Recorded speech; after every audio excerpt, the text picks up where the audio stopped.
News, सच जरूरी है। नमस्कार, आप देख रहे हैं एमएनएस न्यूज लाइव। आप सभी का स्वागत है। मैं हूं आपके साथ मर्शी। तो आइए जानते हैं देश और दुनिया की तमाम बड़ी खबरें।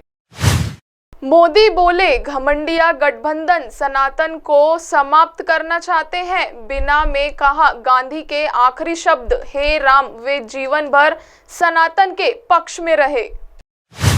दरअसल प्रधानमंत्री नरेंद्र मोदी आज मध्य प्रदेश के दौरे पर हैं। उन्होंने सागर के बीना रिफाइनरी में 50,000 करोड़ के पेट्रोकेमिकल प्लांट की आधारशिला रखी।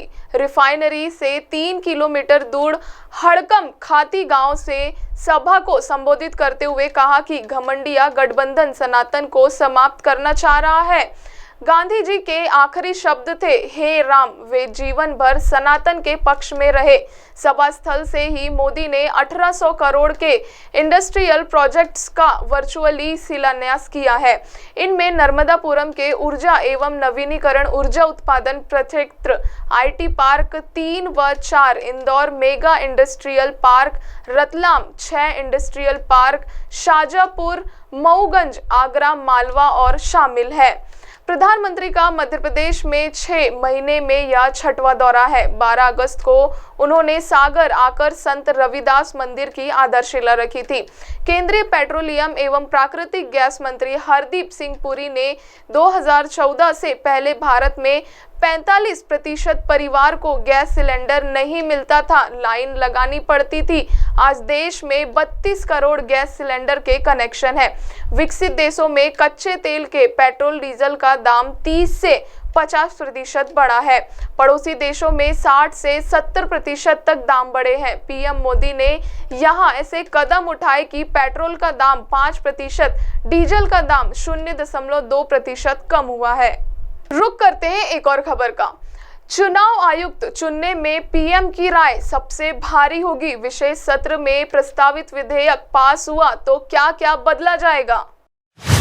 दरअसल सरकार ने संसद के विशेष सत्र का एजेंडा रख दिया है। इसमें तमाम कामकाज के बीच चुनाव आयुक्तों की नियुक्ति से जुड़ा विधेयक भी पेश किया जाएगा।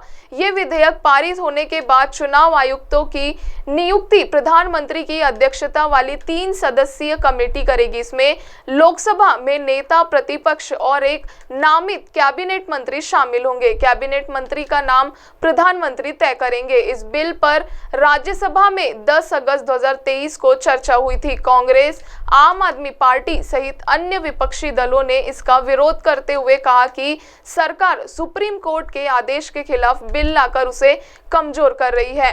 कांग्रेस, आम आदमी पार्टी सहित अन्य विपक्षी दल ने इस विधेयक का विरोध किया है। विपक्षी दलों ने कहा सरकार सुप्रीम कोर्ट की संविधान पीठ के आदेश के खिलाफ बिल लाकर उसे कमजोर कर रही है। कांग्रेस महासचिव केसी वेणुगोपाल ने इसे चुनाव आयोग को प्रधानमंत्री के हाथों की कठपुतली बनाने का जबरदस्त प्रयास बताया।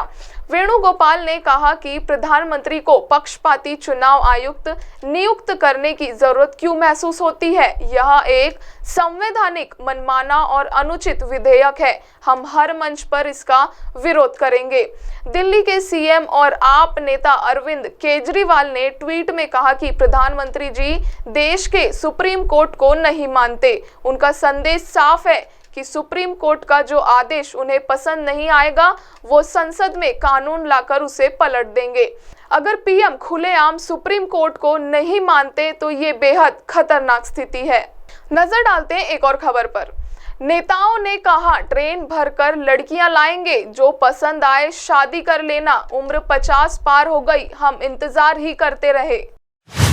दरअसल हरियाणा में देश के दूसरे राज्यों की तुलना में पुरुषों की शादी ना हो पाना एक गंभीर समस्या है। अविवाहित मर्दों के लिए खास शब्द का इस्तेमाल किया जाता है, जिसे आमतौर पर अपशब्द या गाली कहते हैं। कुछ दिन पहले ही हरियाणा सरकार ने 45 से 60 साल के अविवाहित पुरुषों के लिए पेंशन की घोषणा भी की है। लड़कों की शादी ना हो पाने के पीछे की वजह केवल खेत जमीन ना होना नहीं है। खराब लिंगानुपात यानी सेक्स रेशियो के इसके पीछे सबसे बड़ा कारण है। एक समय यहाँ 1000 लड़कों पर 800 लड़कियां लड़कियां थी। इसलिए आपने कई बार सुना होगा कि इस क्षेत्र के लोग बिहार, बंगाल, ओडिशा जैसे गरीब राज्यों से लड़की पैसे देकर शादी कर लाते थे। हालांकि अब सेक्स रेशियो में पहले से सुधार हुआ है। साल 2011 की जनगणना के मुताबिक यहाँ 1000 लड़कों पर 861 लड़कियां थी। जून 2022 में आंकड़ों के मुताबिक अब यहाँ 1000 लड़कों पर 959 लड़कियां हैं। बढ़ती उम्र के साथ कुंवारे पुरुषों के जीवन में किस तरह अंधेरा है, यह जानने मैं हरियाणा के जिंद पहुंची हूं। जिंद की दूरी दिल्ली से करीब 3 घंटे दूर है। हाईवे से सटे रंधाना गांव में मेरी मुलाकात 40 साल के संजय से हुई। पता चला कि संजय ने शादी करने की कई बार कोशिश की, लेकिन हो ही नहीं पाई। अब उन्होंने उम्मीद की ही छोड़ दी है। बड़ी हुई लंबी दाढ़ी, सिर पर भगवा गमछा और चेहरे पर मुस्कान के साथ संजय मेरे सामने बैठे थे। मेरे जिंद आने की वजह जानने के बाद शुरुआत में संजय इस बारे में बात करने से हिचकिचाते हैं। वो बस सपाट सा जवाब देते हैं, शादी नहीं हुई तो नहीं हुई। मैं उनसे नॉर्मली बातचीत करने लगती हूँ, घर परिवार के बारे में ऐसी ही कुछ पूछती रहती हूँ। बातचीत जैसे ही आगे बढ़ती है तो उनका दर्द छलकने लग जाता है। अब आप हमारे चैनल को आपके मोबाइल पर भी देख सकते हैं। मोबाइल में देखने के लिए प्ले स्टोर से MNS news TV app download करें। इंस्टा, ट्विटर, फेसबुक और अन्य सोशल मीडिया प्लेटफॉर्म पर हमारा चैनल उपलब्ध है।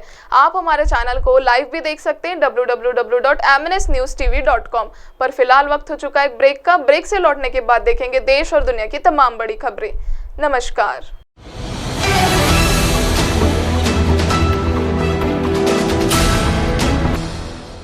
ये है MNS न्यूज नेटवर्क और आप देख रहे हैं MNS न्यूज।